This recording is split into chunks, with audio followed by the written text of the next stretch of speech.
Each day, 100 people die from opioid abuse, 200 people die from alcoholism, and over 1,000 people die each day to tobacco. And that makes substance abuse one of the leading causes of death in the United States. And substance abuse is one of the most pressing issues, as it has major effects on health and on the U.S. economy. Therefore, we must work toward policies that provide affordable treatment and rehab to citizens that are in need of help in the United States. So according to Jeffrey Scherer and the American Medical Association, substance abuse causes major problems in the economy and the lives of the people that use drugs.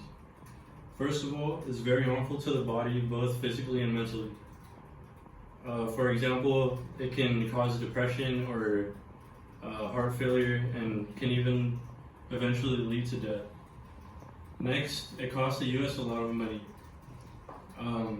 In the recent years, it cost the economy billions of dollars in damages done and in misuse of substances. Next, it costs prisons a lot as well. According to the Center on Addiction, more than 65% of the prison populations has substance abuse disorders. So that makes most of the people living in prison addicted to drugs. And finally, rehab is very expensive, averaging to around $18,000 and typically ranges from $2,000 to $50,000 per person.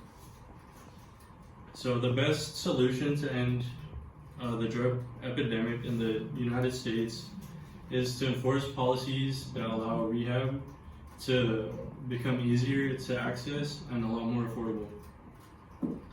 As you can see in my visual aid, in this chart in 2013, almost 23 million people needed treatment and only 11% received treatment.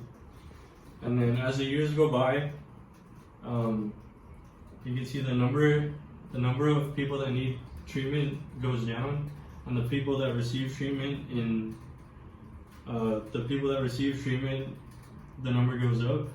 It went up to 18% just 3 years later.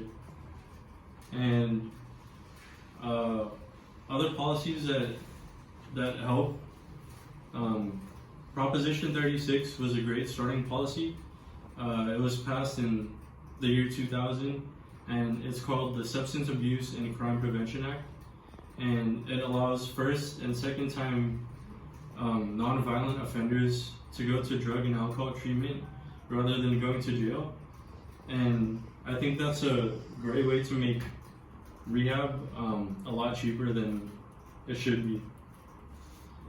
So once rehab becomes easier to access, just imagine all the lives that are changed and how much money is saved because of how cheap rehab could be. Right now, the cost of keeping a person in prison is $80,000 per person, which is drastically more expensive than rehab. So I think it's more important to spend money on people that need treatment rather than keeping them in prison for a much higher price. And rather than sending drug users to prison and repeat the cycle of drug abuse, rehab allows people to become active members of society, and it makes everything a lot better. So for this to happen, we must take action. As an individual, you can actually do a lot more than you would think. So if you know anyone that's suffering from substance abuse, there are several free hotlines you can call to seek help for them, and there are also several low-cost solutions to help them with their addiction. You can also make donations as an individual. Also, you should make your voice be heard. Like I said earlier with Proposition 36, you can vote on things just like that proposition to bring an end to the drug epidemic. And finally, as a nation, we must create policies seeking to help those in need rather than spending all the money in jail. I think that the United States should spend the money that they spend on jail and prison, they should spend it on helping the people that need rehab. So, in conclusion, the U.S. must provide affordable and easy to access drug rehab in order to resolve the drug epidemic in the United States. Doing this would allow citizens to live much better lifestyles and can really save everyone's money and can really benefit health issues and money spent on prisons. Thank you.